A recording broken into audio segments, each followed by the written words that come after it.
from currently work from Aberdeen down to Hampshire. And as I said, today we're going to be exploring talking business, maximizing podcasts and webinars in agri-tech marketing. Our goal, what we want to do is explore how we can use these to connect with our farming audience. And, are farmers really ready to listen to watch or listen to online content?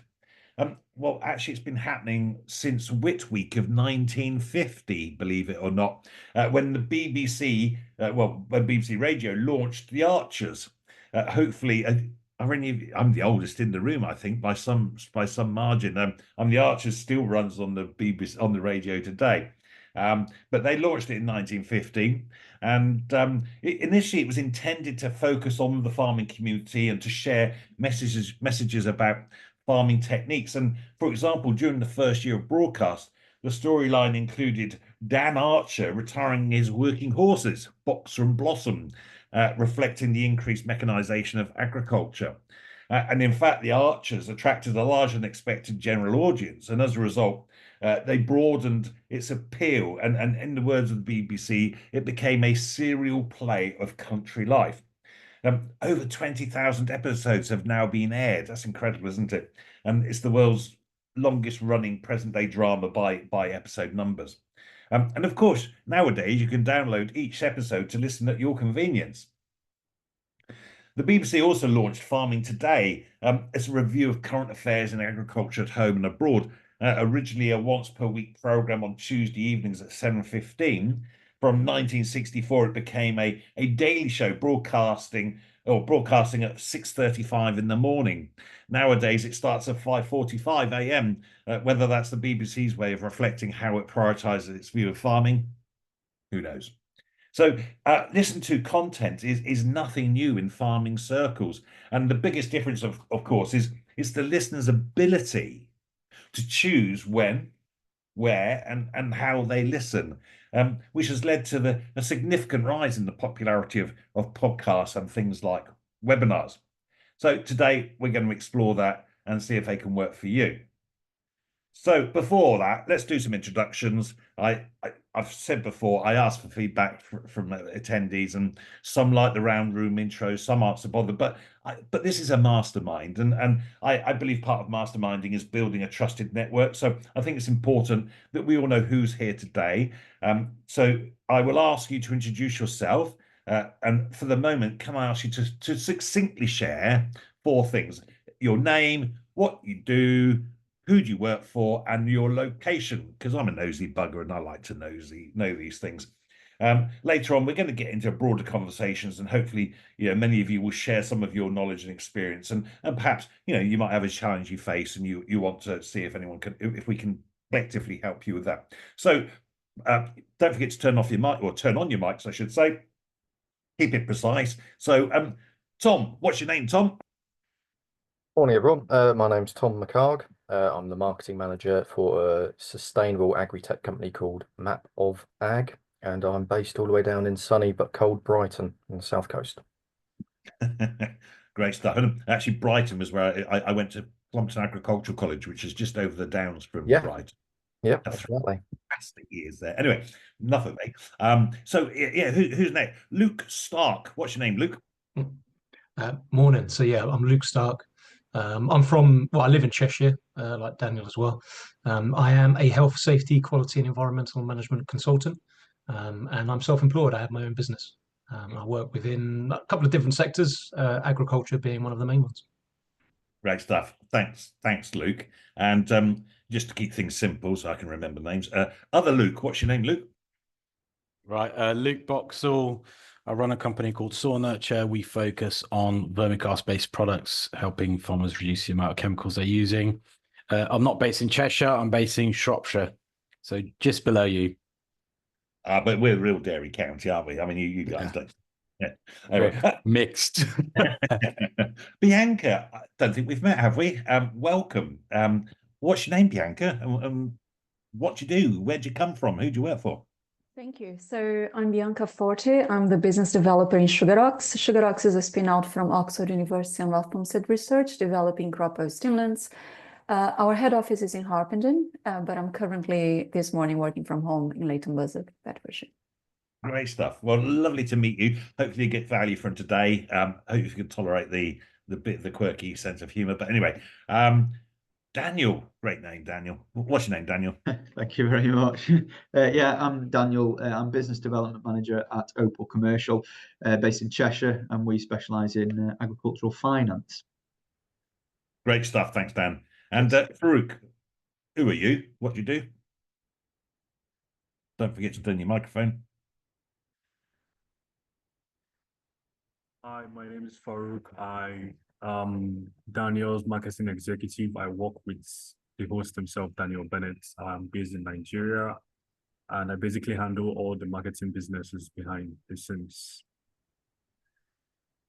Yeah, thanks, Farouk. So yeah, Farouk actually makes all this come together. It just wouldn't happen without Farouk. So really, really grateful. Thanks for all the hard work. And I know it's quite a lot of effort goes into this. So today, I mean, we're here to try and solve a problem, I guess. That might be a specific challenge you're facing, or it might be just to enhance your learning and understanding. Today, I'm going to show you some of what I do to help grow agri-tech businesses by blending marketing and sales activities, and that's to find and secure farming customers for them. So if that's something you'd like help with, later on I'll explain how you can work with me. There are many facets to finding and securing customers today. And today I've already said we're going to be talking business, maximizing podcasts and webinars in agri-tech marketing. And I set the scene, and I don't apologize for this because I know many of you've heard my soapbox bit before, but I believe it's worth just putting into context why we're here. Agriculture is arguably the most important industry in the world, and yet, without getting too political, and that would be very easy to do, to get political today after yesterday's budget, it seems many of the wealthier governments around the world are deprioritizing the sector. According to the United Nations, each day 25,000 people around the world, including more than 10,000 children, die from hunger and related causes. That to me is shocking. And what we're seeing, increasing food prices, possibly driving another 100 million people into poverty and hunger. Farmers everywhere have a really important role to play, even if in the shorter term, they're forced through financial pressures to accept non-food producing schemes. It's clear we need to drive improvements and efficiencies in farming, and that's including looking after our environment. Agri-tech has a massive part to play in this. It's unlikely a single agri-tech solution is going to revolutionize food production. It's more likely, move the needle by 1 degree. Sorry, had to move the needle by 1 degree. But multiple innovations, each shifting the needle by a degree, has a really powerful compound effect. And innovation really is about marginal gains. So, of course, the biggest challenge here is farmers don't know what they don't know. And farmers don't know what they don't know, if that makes sense. So how can we firstly make them aware of innovations, and then actually help them to understand how they can beneficially impact them? And that's why the Agri-Tech Marketing Mastermind exists. It's to share our knowledge, it's to share our experiences, and to hone our skills so that we can better serve our industry and farmers. And I think I possibly speak to most of us, farming is more than a job, it's a way of life. And we might not be practically involved in milking cows or driving tractors, but I still have a huge passion for the industry, and hopefully we can get that over in what we do. Hi, Paul, welcome. Hi. The concept behind the Agri-Tech Marketing Mastermind is to share ideas, get creative, explore what's worked and not worked. I mean, we can learn so much from, are they mistakes or lessons? We do get things wrong, and we can really learn from that. This is definitely an interactive session. Great to see you all on camera. Nobody's got the pajamas still on, so it's really good to see your faces. We're keeping it informal. There's no death by PowerPoint, and hopefully you'll get involved. Well, if you've been before, you'll know that you don't get a lot of choice about getting involved. So we've got a wide range of marketing and agriculture experience and knowledge. We're all students, we're all teachers. You could argue that the true test of learning something is being able to teach it to others. So I hope we can help each other. It might be possible you perceive as a competitor in the room. I believe that collaboration is so much more powerful than competition. So each Agri-Tech marketing mastermind, we have a new topic. We have a bit of a short talk from me generally about it, but then we open up the floor to share ideas and thoughts. Like say, you might have a challenge that you're actually facing in your work. You maybe bring it to the room, and we can see if we can work out some ideas for you together. Reality is you're likely to learn as much from other people's challenges as you are from sharing your own. And of course, any ideas how to improve this mastermind are welcome. After all, feedback is the breakfast of champions. I believe in keeping to time, so we will be finished promptly at 11 o'clock. I will hang around afterwards if anyone wants a quick catch up for any final questions. But I do believe, I believe if we say we finish at 11, we should finish at 11. And you might be wondering what gives me the right to talk about sales and marketing, growing business in the agri sector. I mean, all I ever wanted to be was a farmer. And many of you have heard the story before, so I try and interject different bits at different times. But as a 9-year-old, I was sent to Auntie Jean's farm near Crewe on the train from London. And would you put your 9-year-old on a train in London these days? And I fell in love. And so I spent a week with Auntie Jean, and I knew from then that's what I wanted to do. I wanted to be in farming. As I already mentioned, I then spent 3 amazing years at Compton Agricultural College, just over the downs from Tom, you in Brighton, and I ended up living my dream, driving big green tractors with yellow wheels in Essex. And that was all going well. One Sunday afternoon, I was sat ploughing, as you do, and my fiance was sat on the armrest beside me, and we got into the big life discussion. And I guess I was led to the conclusion that farming wasn't going to provide the lifestyle expected of me. And so very naively, based on her skills as a graphic designer, we set up a design agency, which metamorphosized into a design and marketing agency. And we did that for a long time through till 2016, so 26 years. That included me getting very involved in printing as well and running a printing company. But then she decided not to be married to me any longer. So I thought it was time to go and live my dream again. So actually I went to work on a farm on the Isle of Man for the summer, then went to New Zealand as an agricultural spraying contractor, where I met my new wife, Anne, who I got married to on the 7th of September. And got back to the UK and dawned on me how bleeding wet and cold it is in the winter here. And actually, maybe I could blend my experience of business, growing a business and helping other businesses find customers with my real love for the industry, for farming. So that's what I do now. And I launched, and so of course we're talking about webinars and podcasts, and we're on a webinar. So we're talking about webinars whilst on a webinar. And I launched the Agri-Tech Marketing Mastermind as a way of delivering valuable content for those who want to grow their businesses. I think this is the 14th episode now. I've also featured on a few recordings for other people, BioNature UK, for example, a liquid fertilizer company. And I've run many private webinars with clients and teams working on sales and marketing. Of course, the pandemic, the lockdown, we suddenly had to learn how to do things which you traditionally did face to face on Zoom or Teams or whatever. I have to say, I do prefer face-to-face still, but then maybe that's an age thing. So we're going to delve now into this maximizing podcasts and webinars in agri-tech marketing. So we've got to start with storytelling. How many of you think people buy based on facts and figures alone? Or is it the emotion that we generally buy on? I believe it's generally the emotion. Now, we might make an emotional decision, but then what we do is try to reinforce it with logic and facts. So facts are essential, but it's often the story behind those facts that truly resonates with us. As Simon Sinek says, and I hope most of you have come across Simon Sinek, a great American marketeer, almost a philosopher. As Simon Sinek says, people don't buy what you do, they buy why you do it. And this is especially true in agri-tech. We're often introducing complex solutions to folks who aren't naturally tech-minded. Facts tell, stories sell. And sorry for Bianca, you've not heard me before. I'm full of cliches. That's just the way I operate.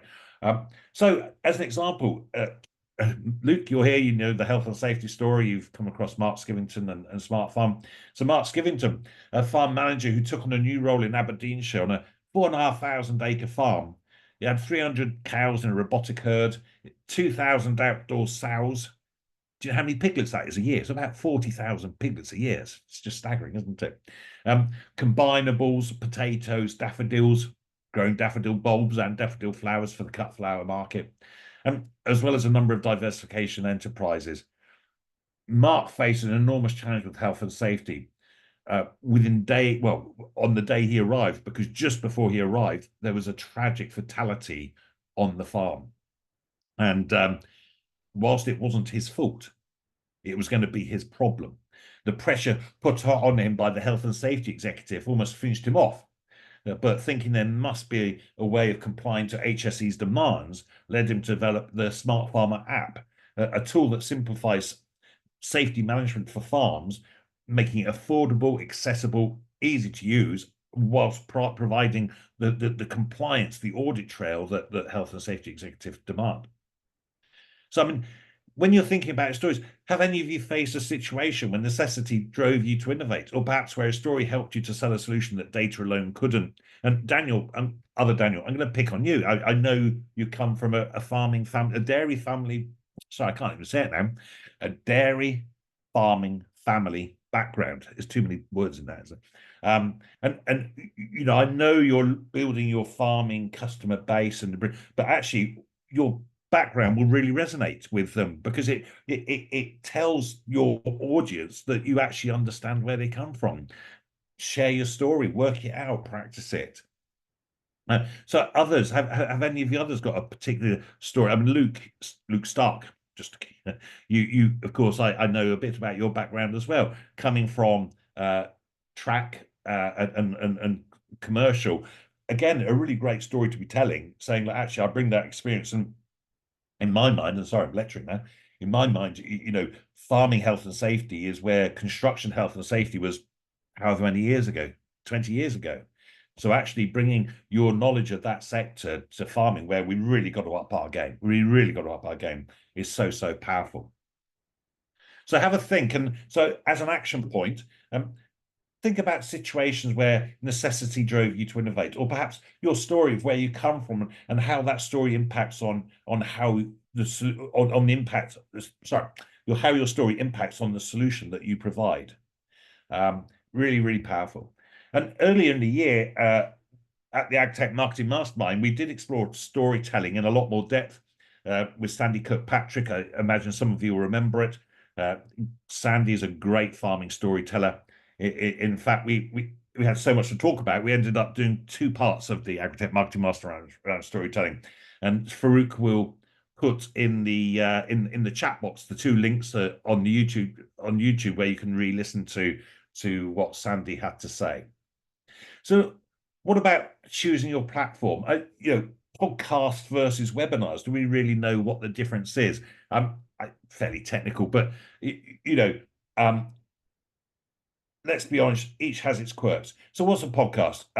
The definition is it's a digital audio file made available on the internet for downloading to a computer or mobile device, typically available as a series, new installments of which can be received by subscribers automatically. So why podcasts? Great for on-the-go listening. Imagine sitting on a tractor rather than listening to the radio or music, listening to useful insights while you work. Podcasts can create that personal connection. It's almost like having a chat in the field. So what's a webinar? Webinars is a shortened version of web seminars, are video or audio presentations, workshops or lectures hosted online, usually via some sort of webinar software. Obviously, we use Zoom. If you get to some webinars with 1,000 people on, you need to look at more commercial stuff. These online events are usually interactive and business related and allow you to share your knowledge with virtually anyone in the world. So, you know, the Agri-Tech Marketing Mastermind sits right in that webinar spot. So webinars are perfect for deeper interactive sessions where you can address questions live. They're a bit like setting up an exhibition stand, but with the luxury of doing it from your own home. And of course, just like podcasts, we record these sessions. Webinars are often published for ongoing consumption. So for you, again, action point, which format do you find easy to use in your business? What might resonate with your customers best? Maybe it's a case of podcasts, maybe a case of webinars, or maybe it's a case of both. And I mean, do you listen to podcasts and webinars yourselves? And of course, apart from the Agri-Tech Marketing Mastermind, which is your favorite, you know, I'd be interested. Anyone happy to share podcasts they might listen to? Luke, I see you took your microphone off. Does that mean, do you listen to podcasts or webinars? Yeah, both. But from a professional perspective, webinars, because I'm part of my role is constantly about managing my my CPD, making sure that I'm still up to date with changes to regulations and standards. So through the HSE, through other businesses and companies that provide updates, there's always a webinar every month, like asbestos, work at height, whatever it might be. So that tends to be something I do probably 3 or 4 times a month at least. Great. Bianca, can I pick on you? Do you listen to podcasts or webinars? Yeah, mainly podcasts. So yeah, when I'm driving to work, when I'm driving back from work, when I'm doing chores, you know, yeah, and lots of them are professional related, so agricultural podcasts talking about challenges in food production in different countries around the world. Yeah, great stuff. Thanks for sharing. Thanks for sharing. The biggest podcast in the world is the Joe Rogan Experience. I must admit, I've never listened to it. It has 17.3 million subscribers, with nearly 5.5 billion views. It's just incredible, isn't it? Of course, he's hit the news this last week because he's published his podcast, his 3-hour interview with Donald Trump. So whether you can sit and listen for 3 hours, well, that's up to you. There are many UK farming podcasts, that the biggest probably being produced by Farmers Weekly, which continues its theme of reporting and analysing of farming news. There are many others, of course, ranging from interviews to farmers simply sharing their day-to-day activities. And again, whilst I've not listened to it, I'm led to believe that Farming Funny, which is a very Scottish-based cause, is a lot of amusement with its regular features of asking guests their MFU. That's their major frig up. I'm sure any of you have spent any time on a farm will have had an experience of an MFU. And again, at the time, probably quite scary, but sometimes we can look back and have a little chuckle about these things. So webinars seem to cover more specialist subjects and often part of a sales funnel. Are you here as part of my sales funnel? I'll let you decide, but hopefully you get great value from this content anyway. And unlike podcasts, you know, being entertaining alone is not enough for a webinar. It is about education, about sharing information. Companies like HubSpot use webinars very effectively. I don't know if you're familiar with HubSpot.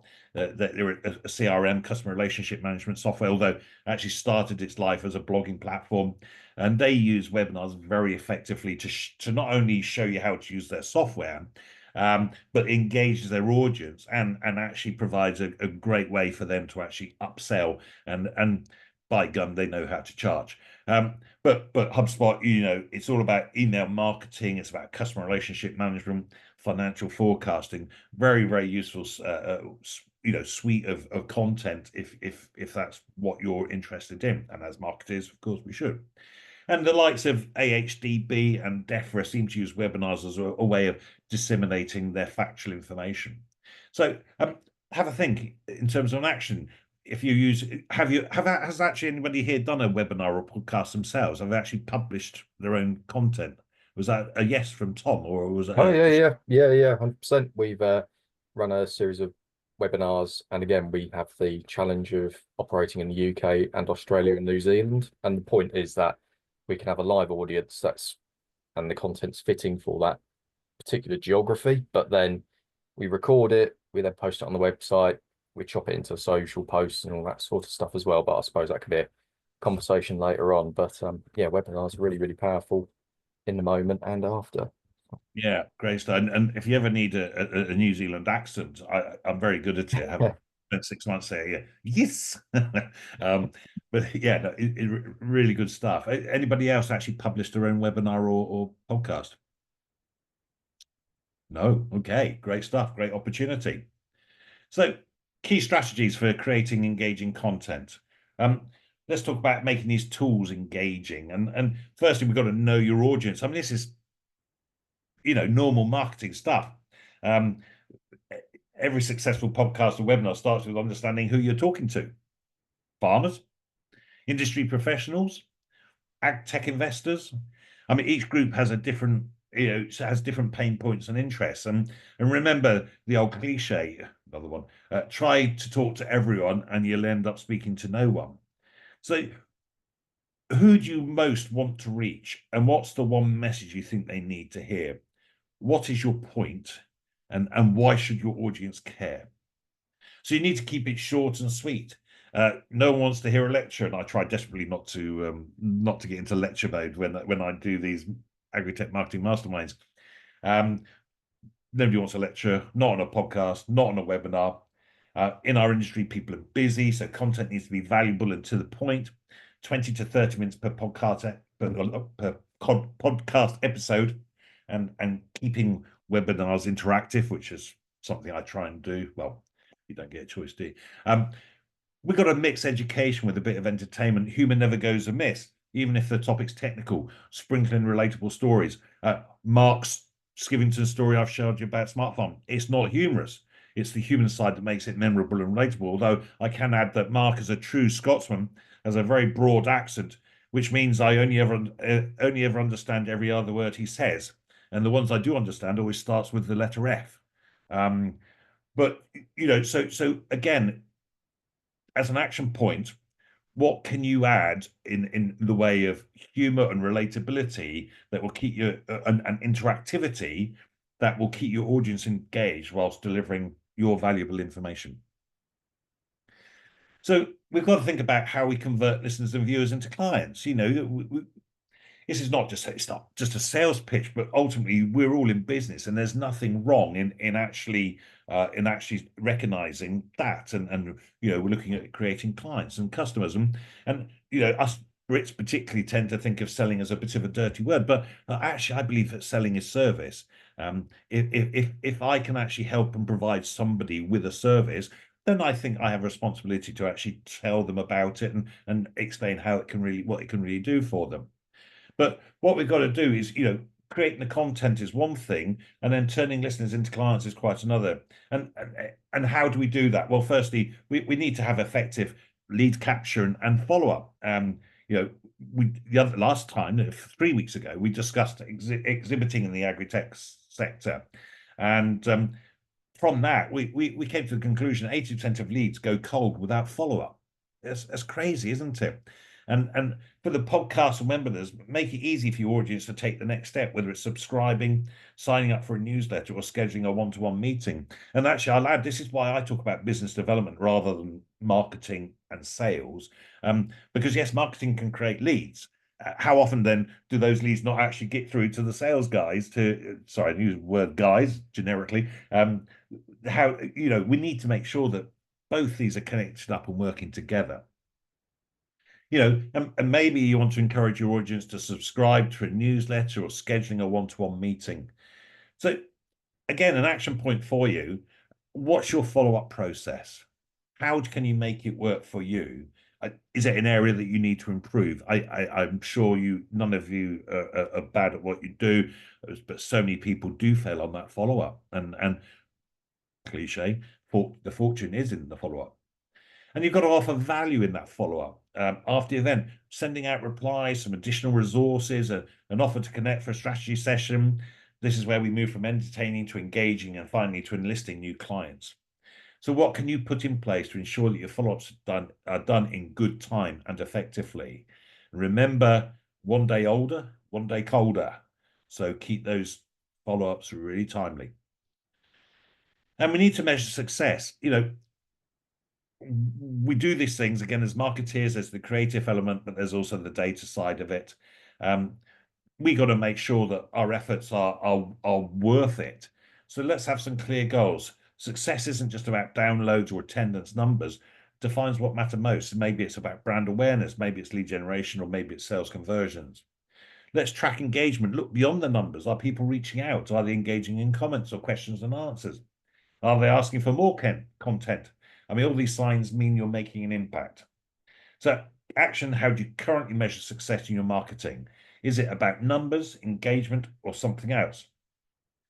So, I mean, if you're looking to build real connections, amplify your message, and boost your Agri-Tech brand, podcasts and webinars are brilliant tools when used with intention.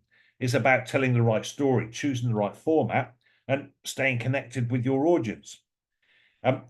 Creating podcasts and webinars is not necessarily easy. They take time and effort. And I think really essential is consistency and continuity. Back in the day when printed media was the thing, pre-internet, none of you are old enough. Anyway, back in the day before the internet, I had so many customers would come to me and say, we want to publish a newsletter. And the first edition would be all singing, dancing, full of content, beautifully done. The second edition would be okay, but a bit thinner. By the third version, it had fall by the wayside due to loss of enthusiasm and little content of interest to share. So actually, we need to learn from that with our webinars and our podcasts. How can we actually be consistent, constant? How can we create new content? But without becoming stale. So don't let your podcasts or webinars go the same way as all those newsletters from years ago. However, when done right, they can help transform your business. And it's not just about showing up, it's about showing up with a plan, engaging purposefully, and following through. And of course, as a final takeaway, my favorite cliche is hope is not a strategy. Set those clear goals, follow up with intention to turn your story into a tool for growth. So, of course, if you'd like to dive even deeper into, how you can make your podcast or webinar come together, obviously feel free to book a one-to-one strategy session with me. But let's make your Agri-Tech story one that connects, engages, and drives real results. So look, that's my talk over, because 20 to 30 minutes is more than enough of listening to me speak. So now, as normal, let's open up the floor. And I mean, first, and as you know, I will pick on you if you don't join in. But really interested to hear your experiences of podcasts and webinars. Luke Boxall, where are you at? What are you trying to do? I mean, what created the interest to come here? Is this something you've been thinking about? Don't forget to turn your mic on. Yeah, and I think webinars is something that we're looking to start next year. Just to, and again, it's one of those like, do we dip our toes in it, or do we go full out? And that's really the challenge, because, like you said, there's no point in sort of throwing one out there and see what happens. It has to be consistent and have that continuity. And really, that's where we are. We're just sort of thinking about, shall we go and commit, or shall we just dip our toes, explore, and see how it works for us in terms of the process, rather than the initial the reason to get leads, and to do that initially, are we going to get the process right in order to get the leads, get the marketing out there at a later stage? Yeah, absolutely. And I suppose the one thing I've learned is it's a bit like social media. Do you expect sales from social media? No, I don't. Social media is about building that awareness and that expertise, or that positioning of specialism. And to me, doing this is that's what it does for me.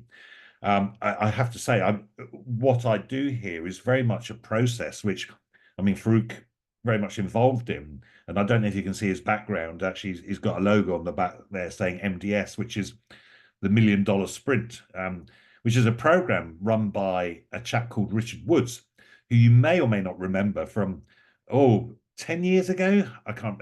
He was actually a finalist on The Apprentice with Alan Sugar.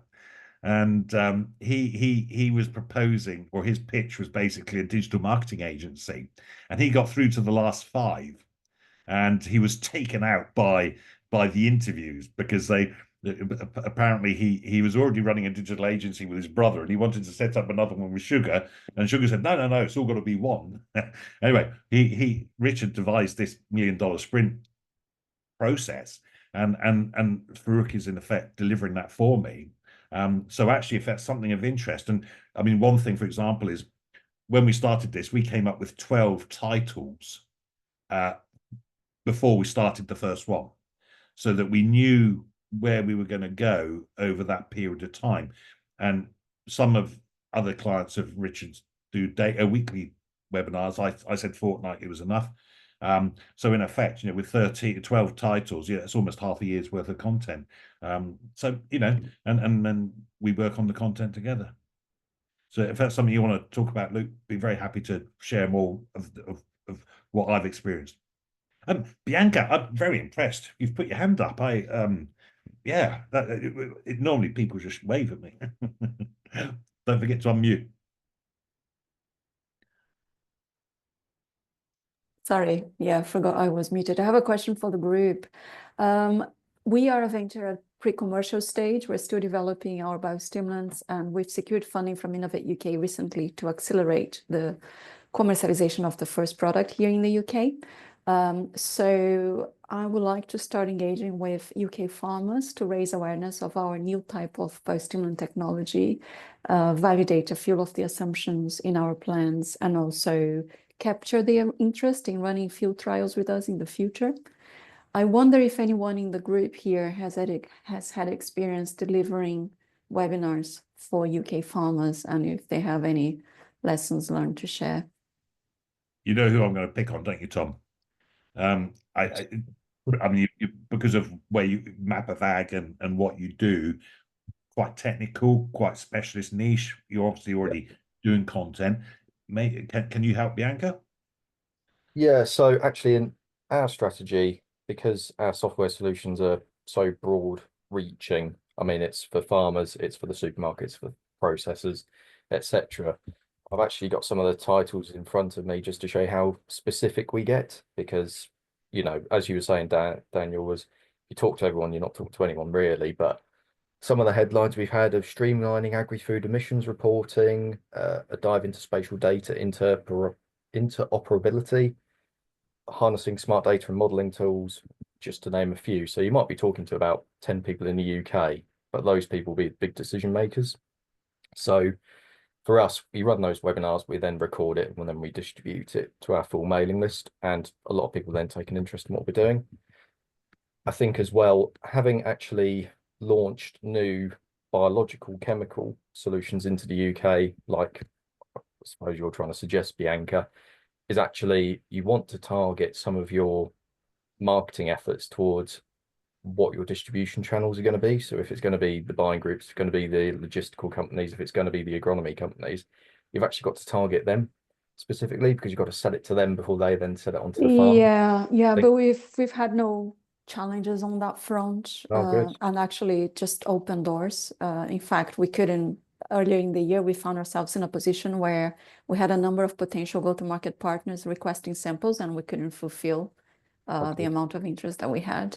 And that's actually one of the objectives of the new project, to accelerate the upscaling of the production of the product so that we can engage more broadly.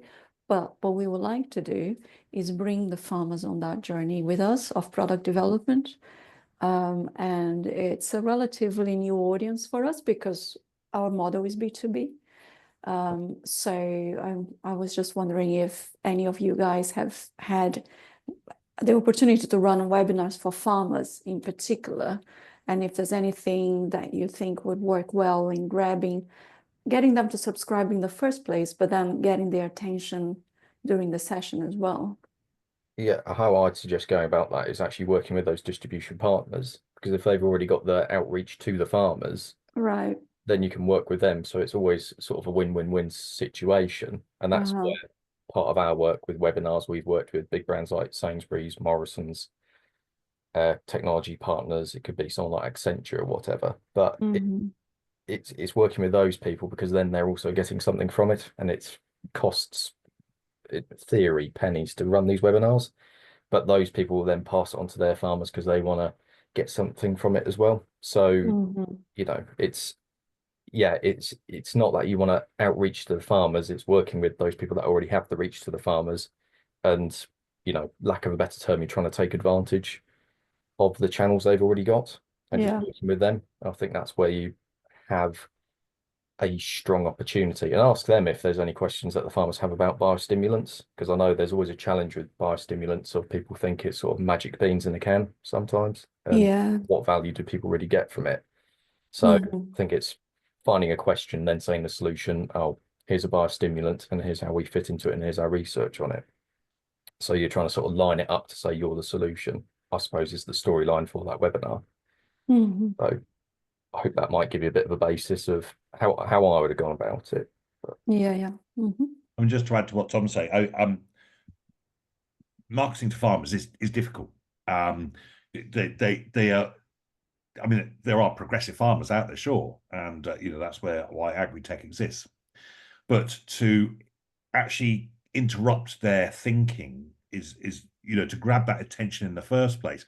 And sorry, in the past, I've often said, part of what I said in the introduction was farmers don't know what they don't know.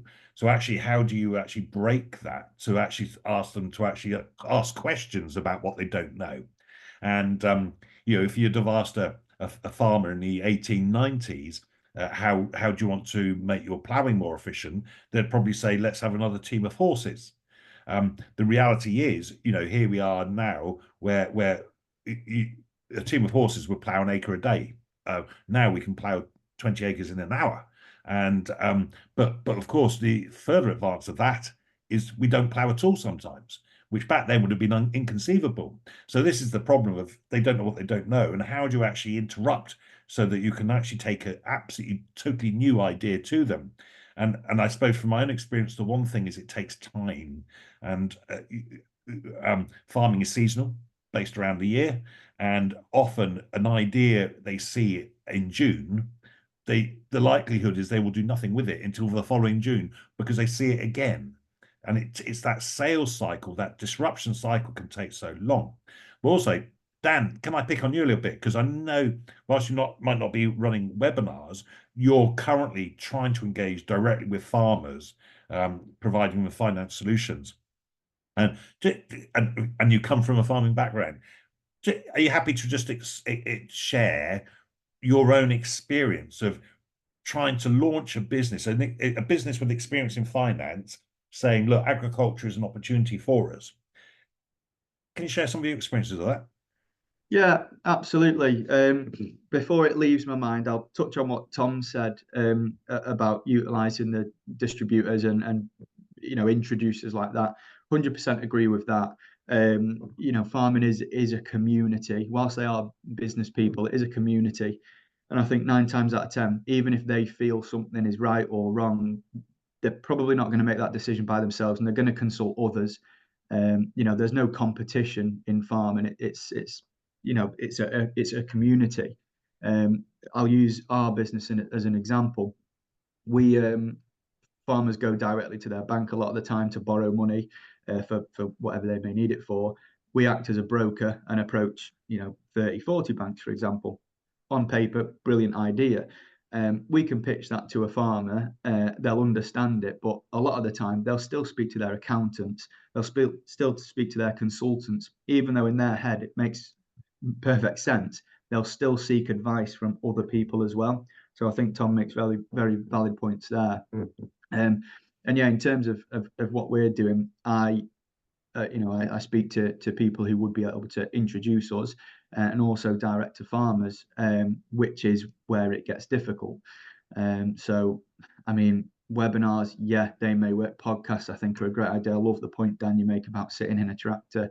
It makes perfect sense. But yeah, I think often going direct to your consumer or customer might not be the most efficient way. That's certainly what I'm seeing anyway.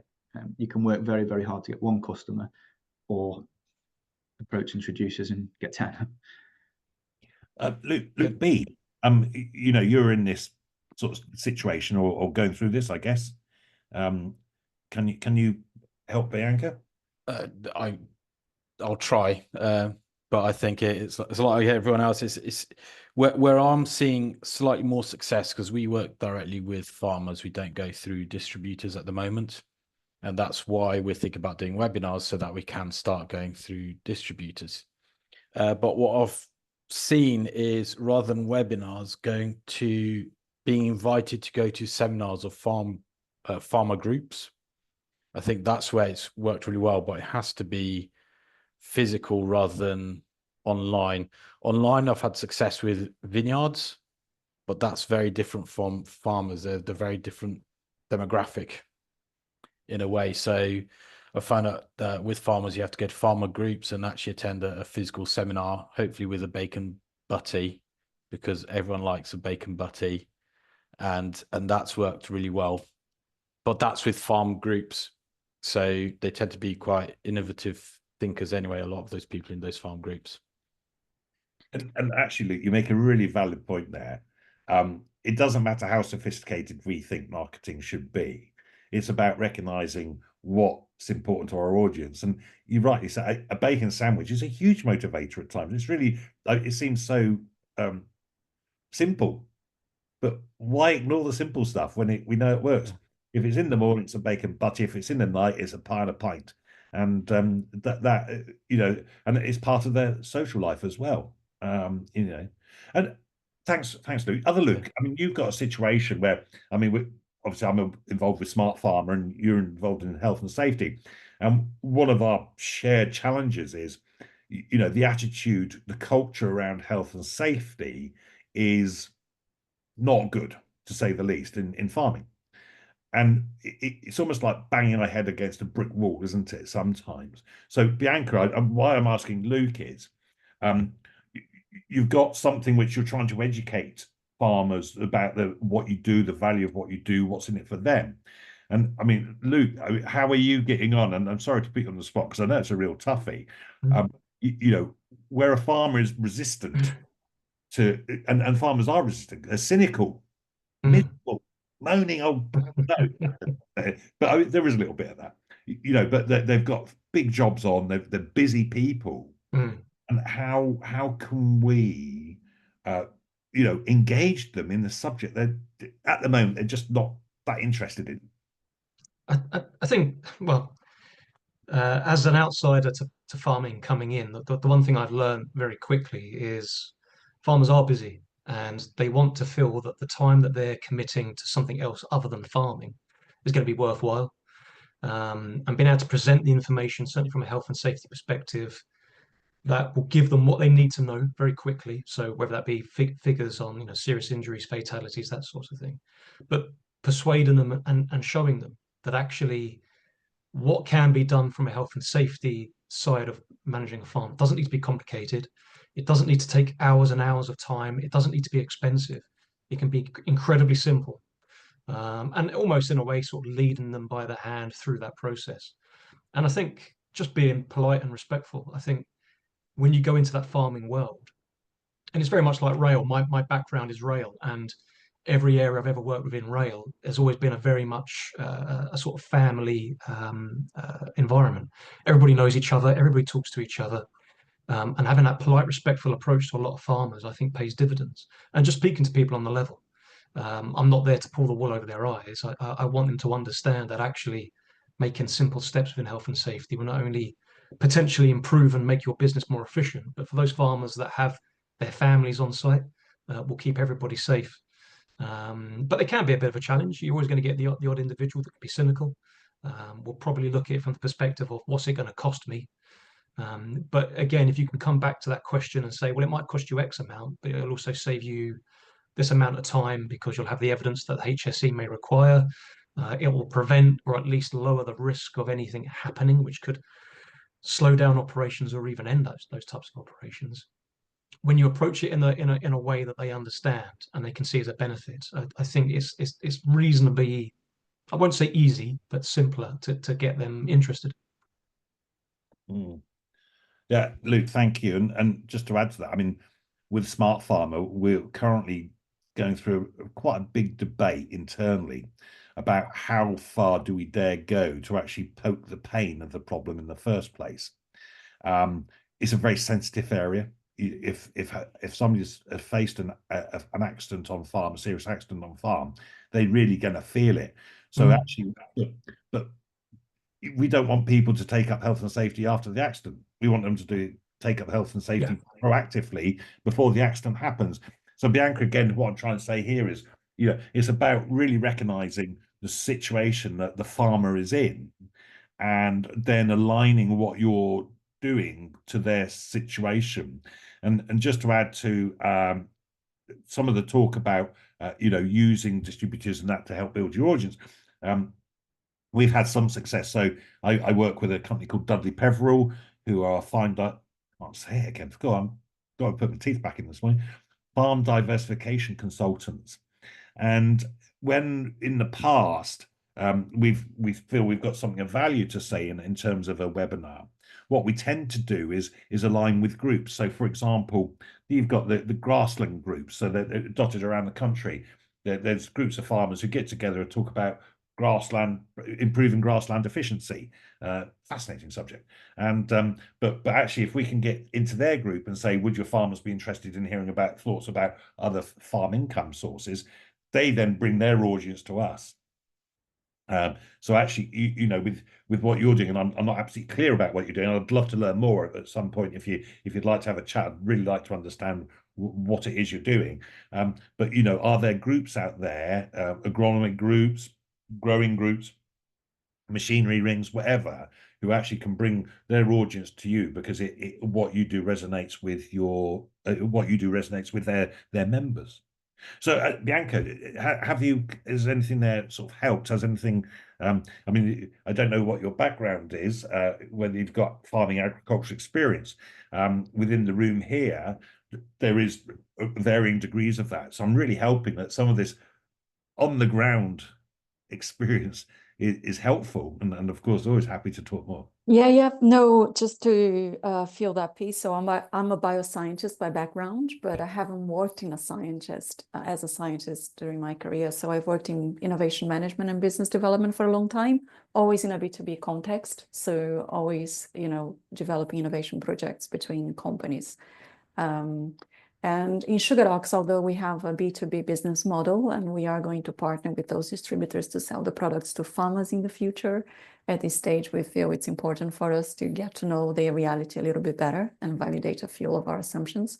And that's why we're coming up with ways of, creating the relationships.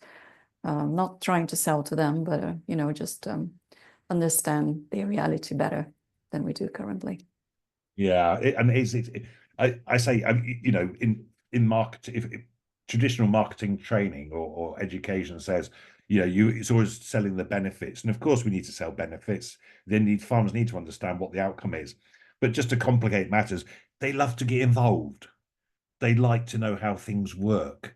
They need to understand that. Which, when you buy your iPhone, you don't really care how it works, do you? You just want it to, I was going to say make phone calls on it. People don't make phone calls on them, do they? They want to be able to, access socials. They want to get on the internet. They want to be able to Snapchat or whatever. But farmers actually, they want to know how it works. So you've got this blend of benefits and physical benefits and emotional benefits. But how does that, and how can you justify that through the way actually something works? I hope that's helped a bit. And what I do, and I'll repeat it later, but if there's anybody in the group you want to connect and continue a conversation with because you think they can help you, let me know. I will just ask their permission first. Because I don't want to just give out people's data or contact details. But if a conversation with Tom, for example, might help. Sorry, Tom, dropped you in it there. Then I'm very happy to connect you up. So look, I mean, we've got about 5 minutes left. So I'm just going to say, so you've probably noticed that I've changed the cycle of the Agri-Tech Marketing Masterminds, primarily because next week, actually, I'm at the Farm Business Innovation Show at the NEC in Birmingham. Tom, sorry, not Tom. I don't know why I said Tom. I was looking at Daniel and said Tom. I actually made the same mistake at as I made my speech at my wedding on the 7th of September. As I turned around to talk to Anne, my wife, I actually turned and looked at Helen and said, well, Helen, this didn't go down too well. Anyway, Daniel, it might be worth a trip down for you. That's farmers who are looking for different ways of doing business. It's about diversification. Obviously, the visitors are farmers. The exhibitors are those supplying farms. It might be could be worth your while getting there. Yeah, I'm booked on for the 6th. I have something on the following day, but yeah, I'll be there on the first day of it. Yeah, so I look forward to it. Look forward to it. Yeah, excellent. Well, come and see us on the Dudley Peveril stand, and we'll be good to see you there. Well, look, it's now 10:57. So in terms of it's really time to bring this to a close. I promised to finish on time, as we've all got busy diaries and long to-do lists. If you want to explore creating your own podcast or webinar series, or indeed any other aspect of growing your business by finding and securing profitable customers, reach out. Let's get a one-to-one in the diary. My email and phone number in the chat box, I believe. Hopefully Farouk's done that. Drop me an email, drop me a text message, or you can do it the old-fashioned way. You can pick the phone up and give me a call. Also in the chat box is a link to the DNA YouTube channel, where you can watch the recordings of this session, which will be put up towards the end of the day, I guess, and recordings of previous sessions. Of course, I mentioned the ones where we talked about storytelling, parts 1 and part 2. Of course, if you watch the YouTube channel, I meant to say to you, please like and subscribe and ring the little bell. Isn't that what Tom Pemberton says? If you'd like to be connected up to anyone else on the Zoom, drop me a message. I'll check they're happy for me to share their contact details, and I'll then make the connection. And the next Agri-Tech Marketing Mastermind is the 14th of November. And so that's back to the 2-week gap. It's at 10 o'clock. And we're going to explore turning your brand promise into profit, how Agri-Tech brands can meet farmers' real needs. So remember to book a one-to-one call with me if you want to have a deeper conversation about growing your business. Ultimately, as suppliers to the most important industry in the world, farming, we have a responsibility to really understand farmers and provide them with workable solutions to help them produce food and run profitable businesses. Podcasts and webinars are a great way to educate your audience, demonstrating your specialisms and your expertise and your knowledge. They make it easier for farmers to really understand how you can best serve them. So thank you for joining. Don't hesitate to reach out if you're ready to take the next step in your marketing journey.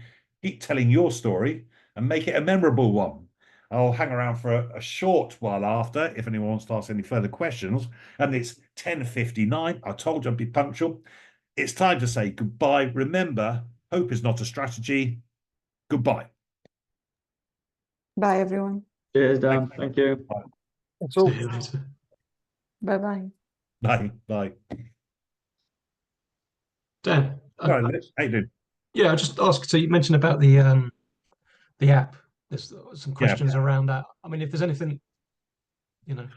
Yeah. So actually, really excitedly, it's been rewritten, totally rewritten, and we've talked about how actually somebody like you, being an outsider, so providing an unbiased opinion could be really valuable. So I'm sure at some point we're going to have a conversation. Mm-hmm.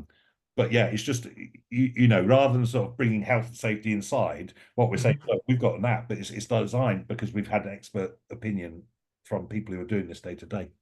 Yeah, so we're launching that at Llama. Llama's like the big machinery show in January at the NEC. Yeah, it's happening, and fortunately, because it's run on a shoestring at the moment. Yeah. That's part of the challenge. But the web developer's actually been given equity in the business. Okay. In return for his input. So Mark, we introduced him, but Mark really took to this guy. Don't know why, because he's Welsh. And Mark's Scottish, and I'm English. Yeah, that's right. This is what you call a multinational business. Yeah. So yeah, we're really excited about that. But your name is definitely in the back of my mind about actually how you can bring your expertise and knowledge. We've got to think about how you get paid. That's part of the problem. Yeah. I mean, in terms of the development and stuff like that, I'm just wondering if there's anything worth me reading or something, and just to have a look, because I've used apps before that probably do similar sorts of things, I guess. But even just from, I mean, like you said earlier on, it's all well and good reacting to something, but it's got to be an app that helps proactively manage a site and not react. But actually, you probably want an app that does a bit of both, because at some point, something will still happen.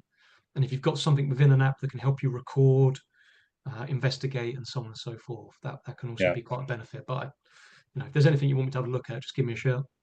Yeah, absolutely. I really appreciate that. Really appreciate that. All right. Like I say, in the back of my mind, it's about you know, if I drag Luke in, how would you get paid? I mean, I've been given a small equity share. I mean, Yep. he's been a client for a year or two, and I've known him for, I don't know, 3 or 4 years. Mm.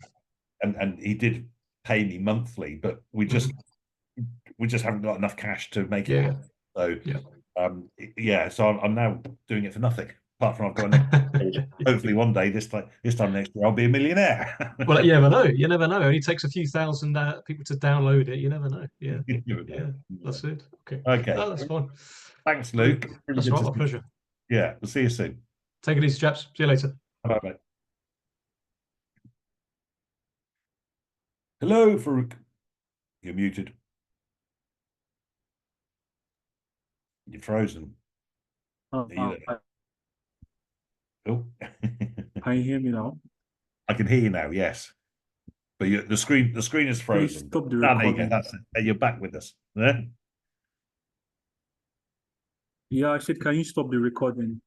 Oh, right, yes. So I need to put my glasses on to do that.